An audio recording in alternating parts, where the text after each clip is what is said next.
নরকে গেলে মানুষ পাপের ভয়ানক শাস্তি পায়, এ কথা আমাদের সবার জানা।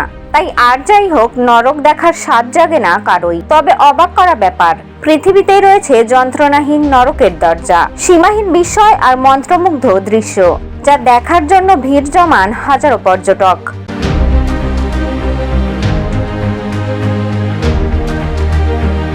মধ্য এশিয়ার দেশ তুর্কমেনিস্তানের দারভাজায় এটি অবস্থিত। পর্যটকদের কাছে দারভাজা গ্যাস ক্র্যাটার নামে স্থানটি জনপ্রিয়।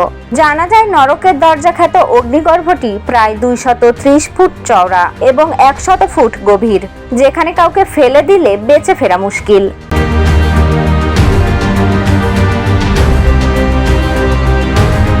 53 বছর ধরে জ্বলতে থাকা নরকের দরজাটি আবিষ্কৃত হয়েছিল মূলত 1971 সালে সোভিয়েতের অনুসন্ধানকারী দল দ্বারা। শেষ পর্যন্ত এই অগ্নিগর্ভ দেশটির সবচেয়ে জনপ্রিয় পর্যটক আকর্ষণের কেন্দ্রবিন্দুতে পরিণত হয়েছে।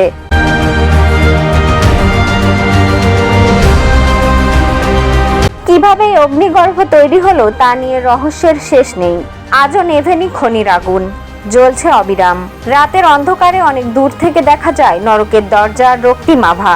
কোন রসিক পর্যটক এই বিশাল জ্বলন্ত খনির নাম দিয়েছিলেন শয়তানের সুইমিং পুল।